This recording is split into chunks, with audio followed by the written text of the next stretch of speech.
Now, we're going to learn the last rule of exponents. So, on your paper, you have all this space up here to the left of the title, Zero Exponents Rule. So that's where I want you to write these notes with me. Okay? So on your paper, I want you to go ahead and write 4 to the third power over 4 to the third power. Now, if I had 4 to the third power over 4 to the third power, the quotient rule to the third power. The quotient rule states that I'm going to do what? What? I'm dividing these two numbers, yes. What am I going to do with their exponent? Subtract them, right? So it's going to become 4 to the third minus 4 to the third. And what's 3 minus 3? 0. So this is going to become 4 to the 0th power. Now, the 0th power states that anything raised to the 0th power is 1. Okay? So we're going to write that down here. This is our rule. Anything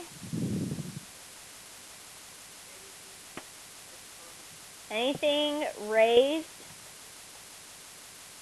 to the 0 power is 1. Anything raised to the 0 power is 1. So, but this says 4 to the 0th power. So why? Why is anything raised to the 0th power 1? Well, that's what we're going to look at. So Maddie noticed, she said, well, aren't these two numbers the same? Do y'all agree? 4 to the third is equal to 4 to the third? Yeah. Yes. And what did we say happens when you take a number and divide it by itself? It's 1. 6 divided by 6 is 1. 100 divided by 100 is 1. So no matter what number it is, if you divide it by itself, it will be 1, right? So that tells us, well, 4 to the third power divided by 4 to the third power has to equal 1. So that means anything raised to the 0th power is 1. Okay? I just told you. So, now, this number right here, this 0th power, remember we just talked about this in the warm-up, gets applied to every single piece of what's inside the parentheses. So, this is going to be 8 to the 0th power, x to the second times 0, right? Because power of the power states that we multiply their exponents, and then just y to the 0th power. So 8 to the 0th power is 1. X to the second times 0 is 1, because 2 times 0 is 0, so it's the same thing as x to the 0. And then y to the 0 is 1. 1 times 1 times 1 is 1. So now, okay, remember I said anything that's raised to the 0 power is 1. Not anything with a 0 power in the problem is 1. Just anything that's raised to the 0 power. So what's being raised to the 0 power in the third example? 6a. 6a.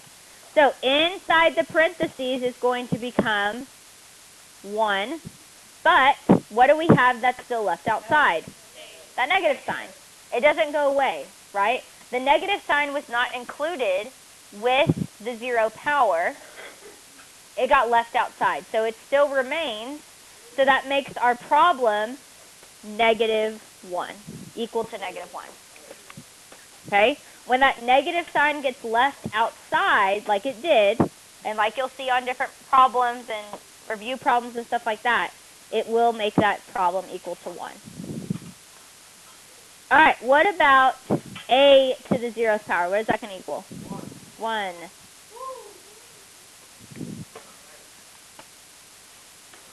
Do you have a question?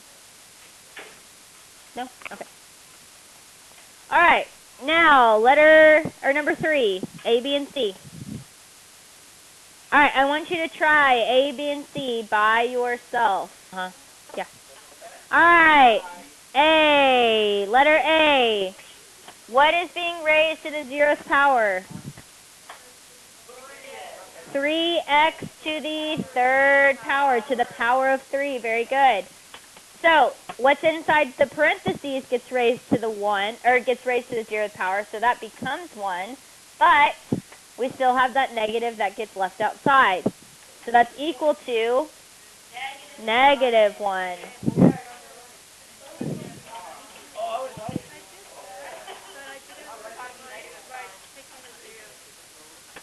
That's fine. Yeah. All right. What about letter B? What's being raised to the 0th power? 1 over x. So what is this going to be equal to? 1. Letter C. What's being raised to the 0th power? Only x, not the 10. So it's 10 times 1, which is 10. Now, the difference is that x times 10, all raised to the 0th power. Now, what would that be equal to? That would only be equal to 1. The difference is the parentheses. Yes.